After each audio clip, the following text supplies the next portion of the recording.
इकडे आज सकाळी 11 वाजता मनोज जरांगे अंतरवाली सराटीमध्ये राज्यस्तरीय निर्णायक बैठक घेणार आहेत। आजच्या या बैठकीमध्ये आंदोलनाची पुढची दिशा ठरणार आहे। सगळ्या सोयऱ्यांना कुणबी प्रमाणपत्र देण्याच्या मागणीवरती जरांगे ठाम आहेत आणि त्याच पार्श्वभूमीवरती त्यांनी आंदोलनाचा इशारा दिलाय। लवकरच मनोज जरांगेंकडून भव्य सभा घेतली जाणार आहे। ही सभा कधी आणि कुठे असणार या संदर्भातला निर्णय आजच्या या बैठकीत होण्याची शक्यता आहे। आणि या संदर्भातले अपडेट देण्यासाठी रवी मुंडे आपले प्रतिनिधी आपल्या सोबत आहेत। रवी, आजची बैठक किती महत्त्वाची आहे आणि आगामी लोकसभा निवडणुकीच्या दृष्टीने मनोज जरांगे या बैठकीतून नेमकं काय आवाहन करू शकतात?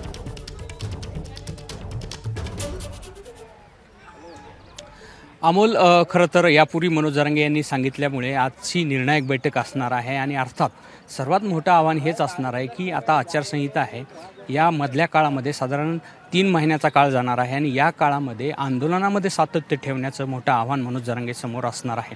ते सातत्य टिकवून ठेवण्यासाठी मनोज जरांगे हे नेमकं पुढच्या आंदोलनाची दिशा नेमकी कशी ठरवणार आहेत, हे मधल्या काळातलं नियोजन कसं राहणार आहे, हे या बैठकीमध्ये आज निश्चित होऊ शकतं।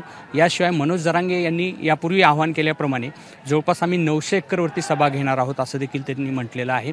एक आहे की या सभेसंदर्भात देखील या बैठकीमध्ये ते बोलू शकतात, मात्र अंमलबजावणीची जी मागणी आहे त्या मागणीला कुठेतरी खीळ बसला ही भावना त्यांच्यामध्ये आहे आणि आपल्याला कुठेतरी धोका निर्माण झाला, दगाफटका दिलेला आहे सरकारनं, असं यापूर्वी देखील त्यांनी स्पष्ट केलेलं आहे। त्यामुळं सरकारनं या काळामध्ये घेतलेली भूमिका आणि आपल्याला कोणी कोणी दगाफटका दिला ह्या सर्व बाबीचं वाहपो या ठिकाणी होऊ शकतो। मनोज जरांगे कोणाकोणाची नाव घेतात, या काळामध्ये आपल्याला कोणापासून त्रास झाला हे देखील यामध्ये मांडू शकतात, कारण परळीच्या सभेमध्ये त्यांनी जाहीररित्या हे अशा प्रकारे सांगितलेलं होतं।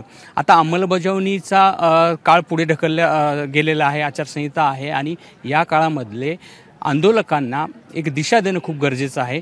त्यामुळं आपली जी मागणी आहे ओबीसीमधून आरक्षणाची, ह्या मागणीसाठी पुढे आंदोलनाचं निकष कसे असतील, ही दिशा कशी ठरवली जाऊ शकते हे देखील या बैठकीमध्ये ते सांगणार आहेत। पंचक्रोशीतलंच नव्हे तर महाराष्ट्रातल्या तमाम समन्वयक आणि आंदोलकांना त्यांनी आवाहन केलेलं होतं की त्यांनी अंतरवाली सराटीमध्ये यायचे। त्या अनुषंगाने 11 वाजता ही बैठक होणार आहे।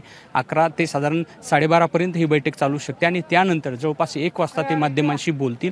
या काळामध्ये नेमकं काय ठरवलं जाईल, पुढची कुठली दिशा असेल आणि अर्थात एक उत्सुकता आहे की लोकसभेच्या अनुषंगाने मनोज जरांगे हे नेमकं काय ठरवणार आहेत, कारण या काळामध्ये आचारसंहिता आहे आणि मधल्या काळामध्ये असं एक होतं की निवडणुकीमध्ये प्रत्यक्ष सहभाग घेणं आंदोलकांकरवी अशा प्रकारची एक शक्यता निर्माण झालेली होती। मात्र मनोज जरांगे यांनी प्रत्यक्षपणे आपण राजकारणात सहभाग घेणार नसल्याचं त्यांनी स्पष्ट केलेलं आहे, मात्र इनडायरेक्टली ते समाजाला काही आव्हान करणार आहेत, कारण अर्थात ते आव्हान राजकीय असणार आहे का हे देखील पाहावं लागणार आहे। अमोल, निश्चित धन्यवाद रवी दिलेल्या या संपूर्ण माहितीबद्दल।